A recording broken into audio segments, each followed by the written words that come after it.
പ്രിയമുള്ളവരെ, വിശുദ്ധ ബൈബിളിനെ ആസ്പദമാക്കിക്കൊണ്ട് ഞങ്ങൾ സംപ്രേഷണം ചെയ്യുന്ന ഒരു ചാനലാണ് ബൈബിൾ വചനങ്ങൾ എന്ന ഈ ചാനൽ. ഈ ചാനലിൽ കൂടി വിശുദ്ധ ബൈബിളിലെ പഴയ നിയമത്തിലെ ഉൽപ്പത്തി പുസ്തകം മുതൽ പുതിയ നിയമത്തിലെ വെളിപാടിന്റെ പുസ്തകം വരെയുള്ള എല്ലാ അധ്യായങ്ങളും ഉൾക്കൊള്ളിക്കുവാൻ ഞങ്ങൾ ശ്രമിക്കുകയാണ്. ഈ ദൈവവചന ഭാഗങ്ങൾ കേൾക്കുന്ന എല്ലാവരും ലോകത്തിന് ശാന്തിയും സമാധാനവും നന്മയും ഉണ്ടാകുവാൻ വേണ്ടി എന്നോടൊപ്പം സർവശക്തനായ ദൈവത്തോട് പ്രാർത്ഥിക്കുക. അതോടൊപ്പം തന്നെ ഈ ചാനൽ കാണുന്ന എല്ലാവരും ഞങ്ങളുടെ ചാനൽ ഒന്ന് സബ്സ്ക്രൈബ് ചെയ്യുക. സബ്സ്ക്രൈബ് ചെയ്ത് താഴെ കാണുന്ന ബെൽ ഐക്കൺ കൂടി ക്ലിക്ക് ചെയ്ത് ഞങ്ങളുടെ എല്ലാ അധ്യായങ്ങളും നിങ്ങൾക്ക് നോട്ടിഫിക്കേഷനായി ലഭിക്കുന്നത് പോലെ ഞങ്ങളോട് സഹകരിക്കുക. പുതിയതായി കേട്ടു തുടങ്ങുന്നവർ ഉൽപ്പത്തി പുസ്തകം 1 മുതലുള്ള എല്ലാ അധ്യായങ്ങളും കേട്ടുകൊണ്ട് ദൈവാനുഗ്രഹത്തിനായി ഞങ്ങളോട് എനിക്ക് പ്രാർത്ഥിക്കുക. അതോടൊപ്പം തന്നെ എനിക്ക് വേണ്ടി കൂടി സർവശക്തനായ ദൈവത്തോട് പ്രാർത്ഥിക്കുക. നിങ്ങളെവിടെയും പ്രാർത്ഥനാ നിർഭരമായ സഹകരണം തുടർന്ന് പ്രതീക്ഷിച്ചുകൊണ്ട് സംഖ്യാപുസ്തകം 21-ാം അധ്യായം.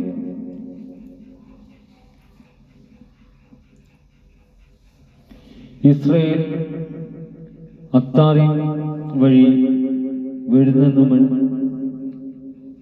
റോഗബിൽ വസിച്ചിരുന്ന കാനാന്യനായ ആരാദിലെ രാജാവ് കേട്ടു. അവൻ ഇസ്രായേലിനോട് യുദ്ധം ചെയ്തു കുറെ പേരെ തടവുകാരാക്കി. ഇസ്രായേൽ കർത്താവിനോട് ശപഥം ചെയ്തു, അങ്ങ് ഈ ജനത്തെ എന്റെ കയ്യിൽ ഏൽപ്പിച്ച് തരുമെങ്കിൽ ഞാൻ അവരുടെ പട്ടണങ്ങളെ നിശേഷം നശിപ്പിക്കും. കർത്താവ് ഇസ്രായേൽ പറഞ്ഞത് ശ്രവിച്ച് കാനാന്യരെ അവർക്ക് ഏൽപ്പിച്ചു കൊടുത്തു. അവർ കാനാന്യരെയും അവരുടെ പട്ടണങ്ങളെ നിശേഷം നശിപ്പിച്ചു. അങ്ങനെ ആ സ്ഥലത്തിന് ഹോർമ എന്ന പേര് ലഭിച്ചു. ഏദോം ചുറ്റിപ്പോകാൻ ഹോർ മലയിടുക്കിൽ നിന്ന് ചെങ്കടലിലേക്കുള്ള വഴിയെ അവർ യാത്ര പുറപ്പെട്ടു. യാത്രാമധ്യേ ജനം അക്ഷമരായി. ദൈവത്തിനും മോശയ്ക്കുമെതിരായി അവർ സംസാരിച്ചു. ഈ മരുഭൂമിയിൽ മരിക്കാൻ നീ ഞങ്ങളെ ഈജിപ്തിൽ നിന്ന് കൊണ്ടുവന്നതെന്തിന്? ഇവിടെ അപ്പമോ വെള്ളമോ ഇല്ല. വിലകെട്ട ഈ അപ്പം തിന്ന്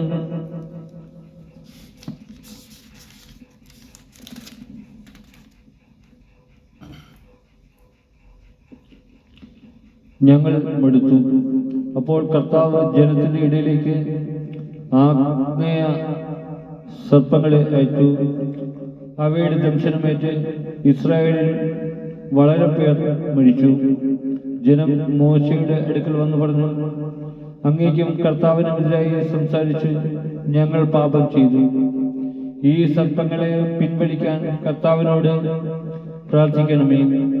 മോശ ജനത്തിനു വേണ്ടി പ്രാർത്ഥിച്ചു. കർത്താവ് മോശയോട് അരുളിച്ചെയ്തു, ഒരു പിച്ചള സർപ്പത്തെ ഉണ്ടാക്കി വടിയിൽ ഉയർത്തി നിർത്തുക.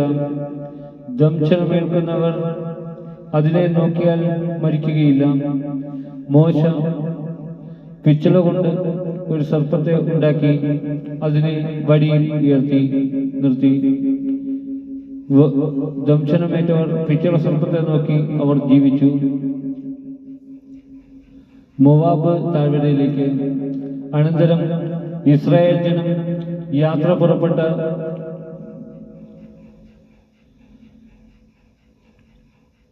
ഓബോത്തിൽ ചെന്ന് പാളയമടിച്ചു.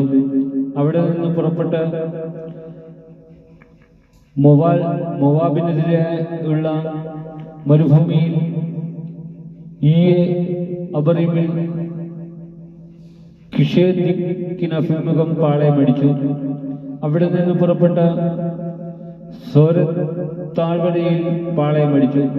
അവിടെ നിന്ന് പുറപ്പെട്ട് അവർ സർണോൻ നദിയുടെ മറുകരയിൽ പാളയമടിച്ചു.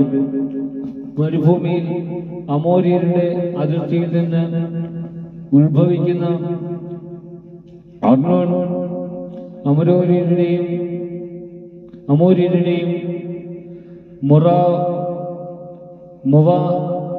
മൊവാബിയരുടെയും മധ്യയുള്ള അതിലാണ്. അതിനാൽ കർത്താവിന്റെ യുദ്ധങ്ങളുടെ ഗ്രന്ഥത്തിൽ ഇപ്രകാരം എഴുതിയിരിക്കുന്നു: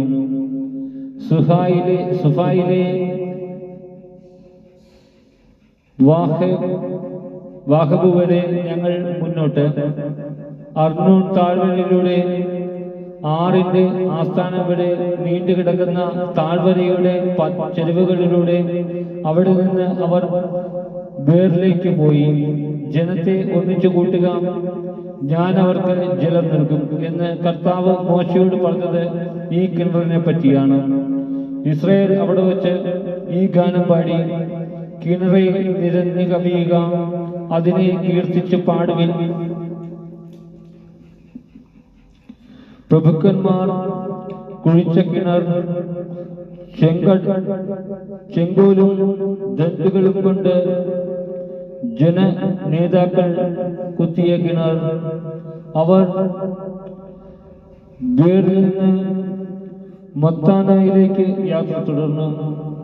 മത്താനായിൽ നിന്ന് നഹലിയേലിലേക്കും അവിടെ നിന്ന് ബാമോത്തിലേക്കും, ബാമോത്തിൽ നിന്ന് മരുഭൂമിക്കെതിരെ സ്ഥിതി ചെയ്യുന്ന പിസ്ക ഗിരിശൃംഗത്തിന് താഴെയുള്ള മോവാബ് ദേശത്തെ താഴ്വരയിലേക്കും പോയി. സീഹോനും ഓഗും. അവിടെ നിന്ന് ഇസ്രായേൽ അമോരി രാജാവായ സീഹോന്റെ അടുക്കൽ ദൂതന്മാരെ അയച്ചു പറഞ്ഞു: നിങ്ങളുടെ ദേശത്തിലൂടെ കടന്നു പോകാൻ ഞങ്ങളെ അനുവദിച്ചാലും ഞങ്ങൾ വയലുകളിലോ മുന്തിരിത്തോട്ടങ്ങളിലോ കടക്കുകയില്ല, കിണറുകളിലെ വെള്ളം കുടിക്കുകയുമില്ല. നിങ്ങളുടെ അതിർത്തി കടക്കുമ്പോഴും ഞങ്ങൾ രാജപാതയിലൂടെ തന്നെ യാത്ര ചെയ്തു കൊള്ളാം. എന്നാൽ തന്റെ ദേശത്തിലൂടെ കടന്നു പോകാൻ സീഹോൻ ഇസ്രായേലിനെ അനുവദിച്ചില്ല. അവൻ തന്റെ ജനത്തെ എല്ലാം കൂട്ടി ഇസ്രായേലിനെതിരെ മരുഭൂമിയിലേക്ക് പുറപ്പെട്ടു. യാഹാസിൽ വെച്ച് ഇസ്രായേലിനോട് യുദ്ധം ചെയ്തു. ഇസ്രായേൽ അവനെ വാളിനിരയാക്കി. അർണോൻ മുതൽ യാബോക്ക് വരെ, അമോന്യരുടെ അതിർത്തി വരെ വ്യാപിച്ചു കിടക്കുന്ന അവന്റെ ദേശം കൈവശപ്പെടുത്തി. യാസൂർ ആയിരുന്നു അമോര്യരുടെ അതിർത്തി.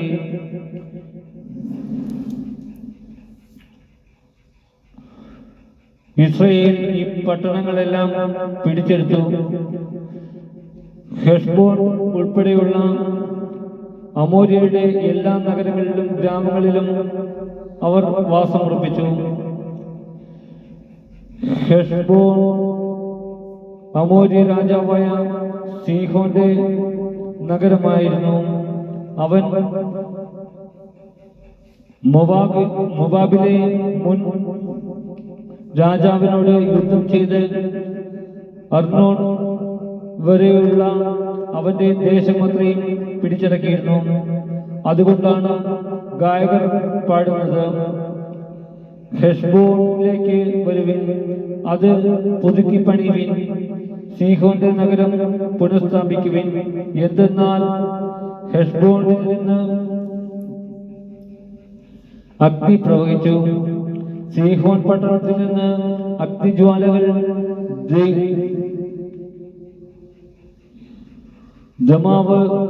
ദമാവാവിലെ പട്ടണത്തെ വിഴുങ്ങി. അർണോന്റെ ഗിരികളെ അത് വലയം ചെയ്തു. മൊവാബേ, നിനക്ക് ദുരിതം. കെമോഷ് നിവാസികളെ, നിങ്ങൾക്ക് നാശം. അവൻ തന്റെ പുത്രന്മാരെ അഭയാർത്ഥികളും പുത്രിമാരെ വിപ്രവാസികളും ആക്കി അമോര്യനായ സീഹോൻ രാജാവിന് നൽകി.